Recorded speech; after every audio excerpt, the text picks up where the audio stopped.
Praveen Chakravarty, the chairperson of the Data Analytics Department of the Congress Party, joins us now.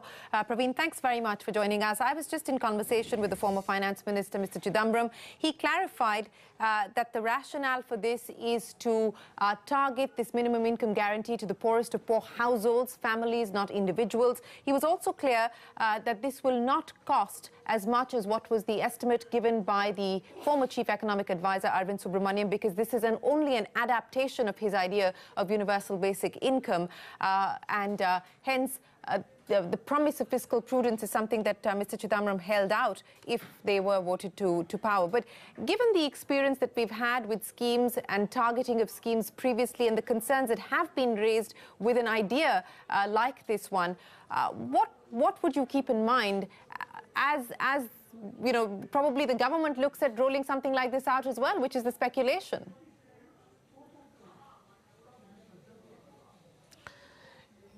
Yeah, I mean, speculation aside, I think you're right when we talk about this as an adaptation of universal basic income. And what is the adaptation? Universal basic income meant it was for everybody and it was the same amount for everybody. We've said we're going to adapt it to make it targeted at the poorest, and it will also be progressive in nature. So the entire idea is to ensure that there is a certain minimum income for every household in the country. It's actually, in a conceptual sense, it's not very different from, say, you can think of it as a no Indian left behind, similar to the No Child Left Behind Act of President Obama in education. So the idea is that this will be progressive in nature and to ensure that there is a minimum income for every household. Now, I think your specific question is about targeting. How would we target? Can we target efficiently? I'm sure you would agree with me that today we can target households much better than we could even 5 years ago or 10 years ago. So that's number one. Number two, it is possible, and Dr. Arvind Subramanian, the former Chief Economic Advisor, has himself coincidentally written a piece today in the Business Standard where he's actually laid out a framework for how it is possible to target using the socio-economic census data. So it is entirely possible to target today, and I admit it is, previously it was perhaps wasn't as efficient to be able to target, but we can target this. Right. So the entire idea is that this should benefit the poorest households, and it will be progressive in nature. Okay, if you can explain what you mean by it will be progressive in nature. I go back again, and that was the point that you raised, the former CA also talking about it. It's linked to the 2011 census. So the census went by 5,000 rupees per household as the definition of poor. So when you talk about this being a progressive income guarantee scheme, can you explain what you mean? Sure. So let's assume that there is a certain minimum income that we all agree upon, which is the minimum income threshold for any living, for any Indian in this country. Right? And that could be whatever amount. That would, of course, be dependent on what the living conditions are, what our per capita income is, what is inflation, all of those things. But once we arrive at that, then we have to look at how far from that gap, from that minimum income, are households. If a household is 50% of that, then they need the 50% gap to be as the minimum income support. If a household is 70% of that, then they only need the 30% gap. So the idea is, then that's what I mean by progressive. So the idea is to ensure that everyone does have a certain basic minimum. Okay, so that's important. It won't be one uniform stipend as was envisaged by the former Chief Economic Advisor. I also want to ask you for further clarifications, Praveen. The former CA had spoken about a universal basic income, but only if we were to do away with some of the existing subsidies. I asked Mr. Chidambaram this question as well, but he didn't give me a straightforward answer. Do you believe that this will require a redrawing of the current subsidies? See, I think we have to think about it in a much more nuanced manner. I think your larger question is, how would we fund this? Let's think about it in terms of how would we fund it. And we are very clear we are going to be fiscally prudent as well, right? Fiscal prudence is something that's very important, which means we have to look for new revenue streams. we have to rationalize expenditure.